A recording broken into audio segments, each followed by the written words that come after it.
Malange é subdividida em 3 zonas geoeconômicas.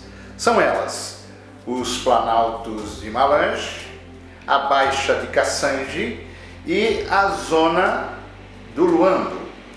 Agropecuária e extrativismo, Malange é uma província essencialmente agrícola, destacando-se pela produção das seguintes lavouras temporárias: mandioca, arroz, algodão, milho, batata doce, jinguba, o famoso amendoim, no Brasil, girassol, feijão, soja, artículas e artículas em geral. Na criação de animais, destaca-se a pecuária para corte e leite, assentando os rebanhos do gado bovino, além de caprinos, suínos e ovinos. Outra criação de animais de relevo para a carne e ovos está nos galináceos. O extrativismo vegetal ainda encontra grande cadeia na extração madeireira e o extrativismo animal na pesca fluvial, realizada particularmente nos rios Kwanza, Lui, Luando e Luaré. Muito bem, hoje é o dia 15 de setembro de 2024. Estamos aqui na residência do nosso, digamos, convidado que nos convidou, essa é uma verdade, Vitoriano Castro. Dá um tchauzinho aí só para o pessoal ver você. Ele é engenheiro agrônomo e depois ele vai falar um pouquinho mais sobre ele. E do lado dele está o novo presidente da Anamucari. O que é a Anamucari? É a Associação dos Nativos e Amigos de Mucari. Perfeitamente. O nome dele é o nosso grande Antônio Geraldo. Nós vamos fazer um bate-bola, falar um pouquinho sobre um dos projetos que o Geraldo quer colocar como principal dentro da sua gestão da Anamucari, que é o projeto ligado à agricultura. Por isso, não podemos falar com outra pessoa que não com o nosso Vitoriano, nosso engenheiro Vitoriano Castro. Eu gostaria, Vitoriano, que você falasse um pouquinho sobre a sua experiência. Fala um texto rápido para o pessoal te conhecer, por favor. Aqui, Vitoriano Castro. A gente trabalha com agricultura faz mais de 10 anos, especificamente na produção de milho, de cereais em modo geral. Estamos localizados em alguns projetos agrícolas no município de Capuzo. De um tempo a esta parte, temos vindo a inserir naquilo que é as nossas atividades a criação de aves, aliado isso à produção agrícola e potenciando alguns jovens das regiões circundantes naquilo que é o manejo da prática agrícola. Ok, muito obrigado. E agora, Antônio Geraldo, quem é esse homem? Filho da onde nasceu, nome do pai, nome da mãe, para a turma te conhecer. Bom, então, muito obrigado pela entrevista que me dão. Na verdade, eu sou Antônio Geraldo, de profissão sou professor e sou assistente social. Sou também formador de formadores. Eu sou filho do senhor Geraldo Antônio, que os nossos nomes são trocados por outro, e da Conceição do Ludala, pois nasci em Mucar, município no qual eu vou falar hoje. O município de Mucar fica a parte leste de Malange, faz fronteira com os municípios de Cambu de Catembo, Quela, município do Amazonas e uma parte de Maçango também. Mas o que é que nos traz? Eu faço parte da Associação dos Naturais e Amigos de Mucar. todos nós sabemos que as associações dizem respeito a qualquer coisa, senão o desenvolvimento local. E no quadro daquilo que nos interessa trabalhar como membros da associação, na qualidade de presidente estou a falar isto, mas por trás de mim está uma equipa grande, é um conselho grande de membros que também estão congregados nesse grupo, que este objetivo é congregar todos os amigos, todos os naturais de Mucar, para cada um com o seu esforço, com a sua dedicação, no quadro daquilo que lhe é competente, poder então manifestar esse desejo de desenvolver o Mucar. É assim que também, ajustando a isto, estamos aqui junto do nosso amigo, que faz parte dessa engenharia agrária e das experiências que eu sei, já colhi dele, e é uma conversa que não vem a caso. E vem a caso por quê? Porque vamos aproveitá-lo enquanto ele já está na experiência desse trabalho há muito tempo, e nós ouvimos, está há mais de 10 anos, é uma experiência grande. Quando se fala da agricultura, uma experiência de 10 anos é muito trabalho. E isto eu já evidenciei também, porque eu tenho um projeto de criação de aves, e nos hectares em que, por exemplo, uma vez visitei, a produção de milho, né, de uma forma bem abundante, numa zona aqui bem perto do Cacuzo, e aquilo é bem forte. O programa, o projeto que ele está abrangendo é muito impactante para a sociedade angolana, e com isso nós queremos tirar proveito dessas experiências, trazer para Mucar. Mucar é uma zona agrícola e é, no ponto de vista da localização geográfica, é um espaço circundante, dizem, né? Que é uma placa giratória, em que estão os municípios de Cambu de Catembo, Quirima, e aí Bié faz parte também. Falava em outros municípios, mas Cangantala também, que faz parte da Kwanza Sul, e que vai dar até o Ambo, vai Benguela, etc, etc. E temos as duas Lundas no Chico e até entrar o Congo, Kinshasa. Então, nesta zona norte do Mucar, vamos encontrar os municípios de Cuabanzós, Massango, entre restos, né, de municípios. E esses por si só também fazem parte a Calandula, né, que é um município muito potencial nisto, e a sede provincial, Malange. Temos aí que o celeiro principal da nossa província é Cacuzo, já tendo em conta os projetos que lá tem. Mas queremos ampliar com a nossa influência, ou seja, influenciarmos as grandes empresas, as grandes indústrias também, e olharem para o Mucar como zona potencial, olhando pela diversidade de terras que nós temos lá, que em termos de cultivo é muita coisa. Já havia a produzirem soja, já havia a produzirem até cacau e outras coisas aí, outros produtos muito importantes para a dieta alimentar. Então, o que é que nós precisamos? No quadro do nosso programa, identificar as comunidades carenciadas. Essas comunidades, com ela, queremos identificá-las como potenciais para esse projeto. Nós temos no Mucar uma escola rural. Aliás, até porque dentro da política do Estado, o Estado tem esta política de fomentar a agricultura familiar. Porque hoje, e é visão do Estado, olhar e potenciar as famílias no quadro daquilo que eles podem garantir para o desenvolvimento das famílias. É a partir desta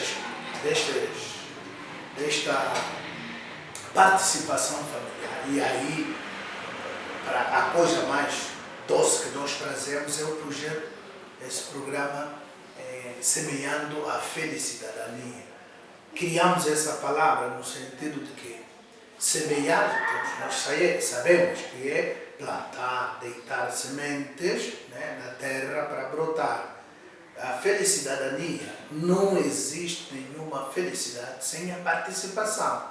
E aí o termo cidadania é um dos princípios, né, da democracia, a participação das comunidades no desenvolvimento delas próprias. Então vai dar felicidade. E não a maior parte é investimento que se deve fazer em qualquer país, qualquer estado, qualquer governo que não seja na agricultura. Nós temos experiências já muito fortes na agricultura familiar, porque até hoje, Angola quase atingir esses anos além da independência, significa que foi desenvolvido sempre através da agricultura familiar.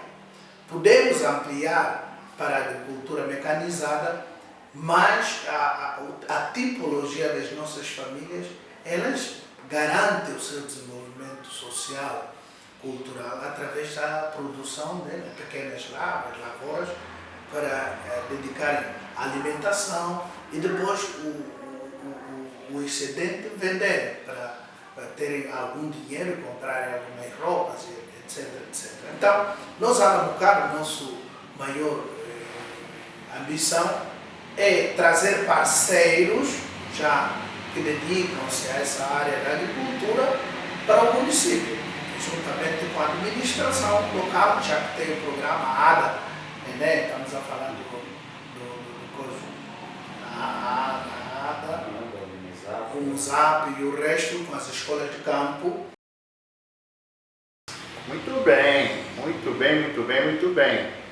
Eu gostaria de perguntar agora ao Vitoriano Castro se um investidor, seja ele de qual país for, ele quiser investir num plantio aqui em Benguela, né, que é onde você se encontra nesse momento. Vamos pegar Benguela. O que você recomendaria? Quais seriam as culturas? Para Benguela, a gente recomendaria essencialmente hortícolas. Essencialmente hortícolas porque é dado adquirido que a parte sul do nosso país é um potencial produtor de hortícolas. Ok. Além das hortícolas, teriam outras culturas que, na sua visão, como engenheiro agrônomo, você indicaria? Sim, por exemplo, a produção de banana,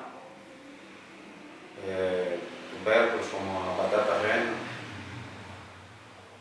E como é que está hoje, na sua visão, a questão da distribuição desses produtos?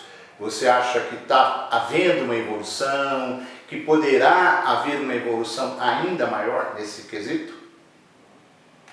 A parte da distribuição mesmo, da logística, estradas, para que a produção chegue rapidamente nos mercados consumidores. Acredito que o maior mercado é Luanda, né? Exatamente. Tem havido evolução, de um tempo a esta parte, evoluiu muito, sim. Estamos bem? Não. Precisamos melhorar muito mais. Por exemplo, o caso das vias de comunicação, as estradas. Visto que o consumidor final dos mercados, o maior centro é Luanda, e para atingir esse propósito, os produtores rurais ainda encaram muitas dificuldades naquilo que é o escoamento dos seus produtos do campo para o mercado final, para que chegue até a mesa do consumidor final. Perfeito. Eu, ao longo dos meus já 65 anos de idade, eu trabalhei no Brasil em várias áreas, produção de laranja, plantio de soja, arroz, porque o Brasil, inegavelmente, hoje podemos dizer que é o celeiro do mundo, né? Então, a questão que eu acho que tem que ser muito bem estudada é até que ponto a agricultura de subsistência, por assim dizer, ela tem que ser incentivada, porque somente área que usa maquinários, acredito que não é o que qualquer país precisa. O que você tem a dizer na sua visão? A agricultura domiciliar, aquela agricultura de subsistência, né? Porque ela é importante. Agora, a outra agricultura, que é o caso que se tem muito no Brasil, que é aquela pesada, onde você usa muitos maquinários e você faz aquela grande produção, muitas vezes ela não deixa um contributo social. Até o Geraldo queria ouvir também a fala dele. O que você acha nessa visão? Nesta visão, o empresário que vai fazer uma agricultura em grande escala, Isso.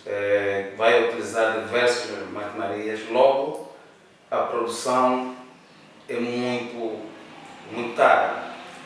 Então, um empresário com esse potencial, ele não vai produzir tendo como público-alvo ou como clientes, né, o cidadão comum. Ele vai produzir em grande escala para as indústrias.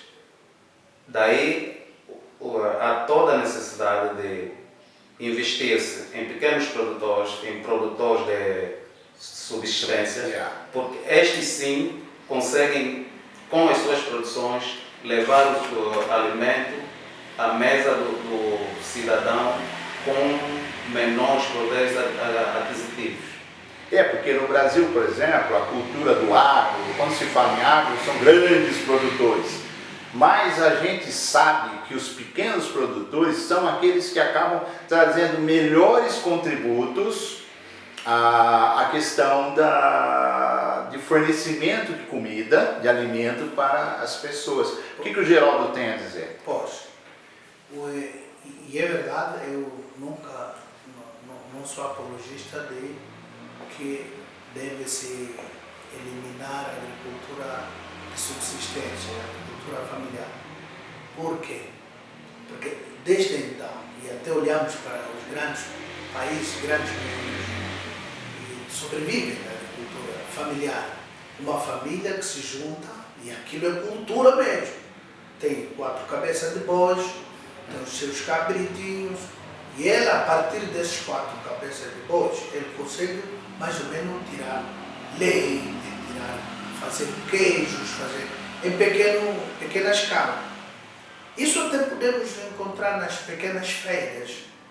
Aqueles agricultores que expõem aí nas pequenas feiras são agricultores, né, nesta característica que estamos aqui a fazer referência.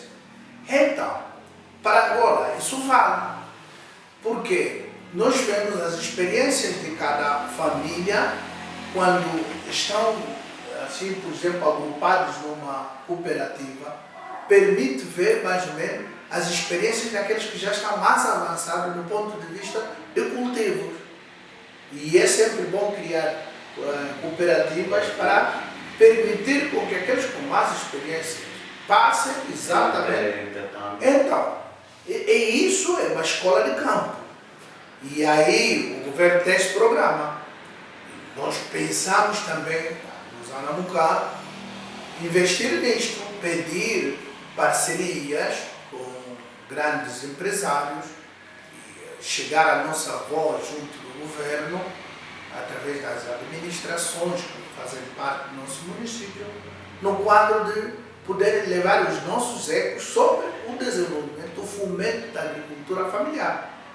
Porque ela tem grande influência, e aquilo que o nosso engenheiro já disse, que se olharmos para os grandes produtores, eles têm interesse em poder levar o produto final para outro mundo, não para, né, a comunidade local. Mas aquelas pequenos agricultores é que produzem para eles próprios. E a experiência que nós temos no Brasil é exatamente essa. E você citou, Geraldo, a questão das cooperativas. Você pode dizer como que está hoje em Angola, ou mesmo aqui no Malange, a questão das cooperativas? Você acha que ainda tem-se muito o que fazer, conscientizar o próprio agricultor, criar as condições Porque eu acompanhei muito a evolução, né, ao longo desses meus 65 anos de idade no Brasil e atendi inclusive várias cooperativas que criavam o sistema de estoque dos grãos, essa coisa toda. Então, qual é a sua visão? Você acha que temos alguma coisa a começar ou temos muito por fazer? Bom, na verdade, sobre a palavra em si já existe há muito tempo. Eu lembro que eu nasci em 1973, já encontrei o termo cooperativa. E eu sei que na minha família eu ponto acento juntarem-se a outras famílias para poderem produzir. Mas o que eu até hoje analiso e classifico é uma experiência da cooperativa. Quando se fala de cooperativa, estamos a falar de coisas mais sérias, né? E aí o governo, quando vem para investir, por exemplo, neste quesito, estamos a falar de trazer elementos muito fortes para as cooperativas, que depois no fim tem um impacto para o desenvolvimento, né, humano. O índice de desenvolvimento humano passa exatamente na participação de cada família numa cooperativa igual. Nesse nosso último bloco, nós podemos falar alguma coisa sobre o combate à fome. É uma fala complicada, porque envolve vários cenários, que não somente o conhecimento técnico do nosso querido agrônomo, mas como aspectos, digamos, até de certa forma políticos, né? Então, o que nos leva a meditar com o conhecimento que já temos, eu em particular de Angola e outros países também, em virtude dos livros que já lancei, um para cada país em África, vejo que o combate à fome, ele requer muito essa agricultura doméstica. Eu estou mudando os nomes porque todo mundo fala vários nomes. Porque não tem muito sentido nós produzirmos grande quantidade de alimentos, gerarmos divisas para o país e o nosso povo passa fome. Então isso eu acredito que tem que ser algo a ser discutido, né, entre todos os membros da comunidade, que é assim que um país é construído, admitir o que pensa diferente, né, porque aquele que pensa diferente, de repente ele pensa porque ele está diante do faminto. Não apenas Angola, mas outros países em África, a gente verifica que ainda sentem muito o flagelo da fome, né? E esse combate, acredito que passa pela produção agrícola, mas não só, principalmente pela divisão ou pela divisão de forma equitativa dessas culturas e desses alimentos e reduzindo a dependência externa. Muitos países em África, cujos livros eu já pude fazer, eu percebo que muitos vivem da agricultura. Então, queria ouvir a fala de vocês. Geraldo. Pois é, eu realmente estava a falar sobre as cooperativas, na realidade do meu município, aquilo que eu sei, e a minha mãe foi tesoureira, infeliz memória, mas ela foi tesoureira. E eu sempre acompanhei a dinâmica da cooperativa em que ela era tesoureira. Só que isto depois não tem grande impacto no ponto de vista real. Porque é uma cooperativa em que se organizam várias famílias na aldeia, naquela comunidade, e fazem uma lavra daqui até, não sei, aí na linha férrea. Estamos a falar entre 100 metros cada. E uma delas produz mais ou menos 100 metros até crescer, depois vem. Só que o produto final não sabe depois como é que fica. Mas a última experiência que eu notei foi com a irmã Joana, uma madre que lá esteve e potenciou muito essa parte das famílias. Para mais ou menos responder à questão do programa de combate à pobreza. É um programa antigo. Lembra-me, eu estava no primeiro ano, primeiro ano do curso de Serviço Social e em 2005, 2006, 2007, 2007, 2008 e 2009 já existia. E nós até líamos os relatórios que vinham dos governos provinciais através daquela informação que vinha das administrações sobre o programa de combate à fome e à pobreza. Um programa já antigo. É claro que isso leva tempo até as estratégias, e uma das questões que nós sempre criticamos é que às vezes traz esse tipo de programa olhando, são programas às vezes visionados fora, e que às vezes o envolvimento das comunidades é ínfimo. É ínfimo. O próprio membro da comunidade não é tido na hora da tomada de decisão para ver quais são os parâmetros verdadeiros com relação ao contexto que se quer trabalhar isto. Depois, quando se desenha fora, traz para a mesma comunidade. A comunidade só segue, mas sem aquela vontade de poder fazer para produzir, de facto, alimentos que garantam um desenvolvimento sustentável para aquela comunidade. Pois é que às vezes produzem, mas não tem escoamento, não tem. O que nós pensamos, e é a visão também da Nabucar, é que o que as famílias produzirem, tivesse algum empresário, vamos lá ver, por exemplo, uma loja Popalá, um exemplo, pode ser Popalá, pode ser uma outra loja, um Arreio. Essas lojas deveriam escoar esses produtos, serem as famílias, as cooperativas. Ou uma família vendia a cooperativa tinha um quadro legal que se poderia, eu sei que existem algumas leis sobre isto, quem está na agricultura, às vezes sabe, em comércio. Então, o pequeno produtor poderia vender a uma cooperativa. A cooperativa tem aquelas áreas em que capta, né, os produtos do agricultor, e eles têm esse coisa de fornecer a determinadas lojas, né, que vendem, comercializam determinados produtos nacionais, e aí pronto, até chegar ao consumidor final. Isso, se for frequente, o pequeno camponês já poderá ter alguma coisa legal. E isso poderia combater a fome, poderia combater a pobreza.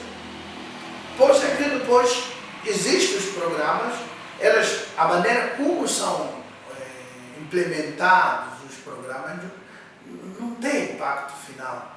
A gente não vê, não repercute aquilo que esperávamos, né, que fosse nas famílias. Porque todo um programa, todo um projeto que se desenha, né, enquanto não tiver intervenção correta e beneficiar o próprio indivíduo que está colocado no mesmo projeto, que foi mais ou menos desde a tomada de decisão até a implementação do mesmo, as avaliações periódicas, então aí já poderia ser forte. Só que pronto, nós também analisamos que existem vários agentes, estamos a falar dos assistentes sociais, pessoas que poderiam mais ou menos, nos ADECOS, né, criar ADECOS. Os ADECOS poderiam existir agentes que regularmente poderiam acompanhar as produções, poderiam ajudar as administrações no sentido, né, através dos ministérios, das direções municipais, delegações municipais, que correspondem a essas áreas da assistência, da ação social, poderem, por exemplo, dar seguimento e avaliar o progresso dos projetos. E analisar se, por exemplo, uma família, qual é o progresso que está a dar no período de 5 anos em que ele é membro desse projeto ou desse programa. Desculpe interromper, ao escrever o livro de Angola, eu fiz muitas pesquisas e eu vejo que existem mesmo muitos programas do governo desse sentido. Inclusive um deles, que está no livro, é trabalhar os produtos da cesta básica. Existem muitas iniciativas E a razão da gente fazer esse bate-papo, nós não somos donos da verdade, essa é a grande verdade. Essa é a grande verdade. Mas nós temos uma obrigação de darmos um contributo, não é isso? Sim. Para que as coisas possam acontecer, porque somente o planejamento, sem, você falou algo que eu gostei, o envolvimento da comunidade fica difícil. A tomada de decisão, a formação de profissionais.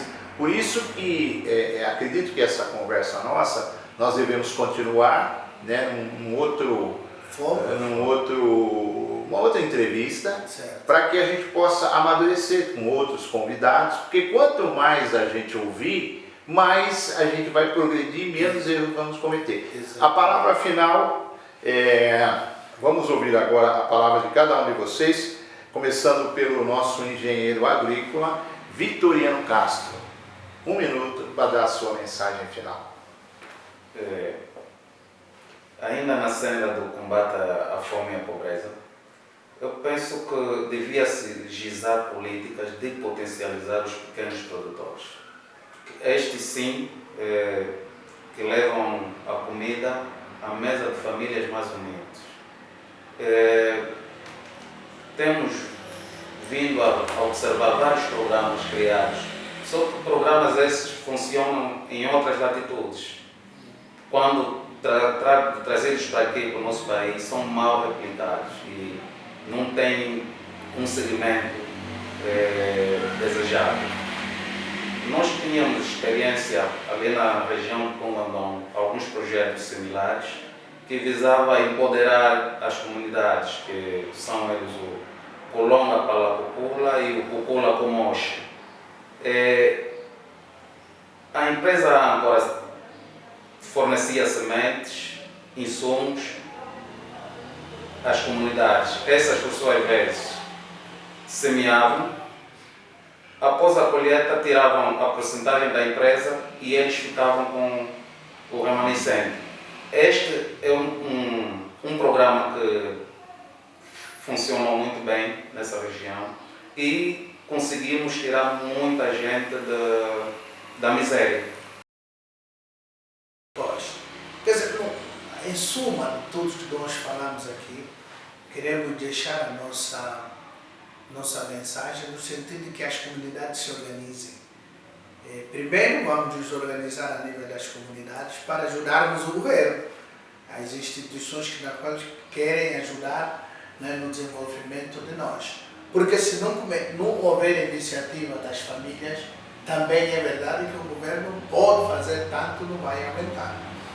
E nós vemos, ao sair de Luanda para cá, a gente vê tantas feiras de produtos à volta da estrada. De cada quilômetro, você vê as senhoras estendem aí os produtos para mercado. É um sinal positivo, porque já dá para entender que a partir das famílias eles conseguem fazer aquilo. O que falta às vezes é juntar o grande esforço, né, dos empresários e olhar para esses pequenos mercadores, né, tirar deles o proveito de quê? Como é que eles conseguem produzir aqueles alimentos e fazerem as feiras. Aquilo é uma feira informal, mas tu vê a maneira como, desde o ponto de vista de gestão dos próprios produtos em si, o cuidado que elas têm com os meios, é iniciativa positiva. E aí eles podem garantir ao Estado aquilo que normalmente as políticas querem descrever, que é garantir ou fomentar a agricultura para o benefício do próprio desenvolvimento humano das comunidades. Ok, então, muito obrigado da TV Educasat. A TV Educasat, ela existe, na verdade, desde 2007, 3 anos depois da fundação do próprio YouTube. E temos levado uma África contemporânea, uma África desconhecida para muitos países e sem os interesses, a não ser o interesse do desenvolvimento do próprio continente e, em particular, de Angola, que é onde nós estamos. Então, em meu nome, Celso Salles, o CEO da TV, o meu muito obrigado e que possamos estar juntos novamente.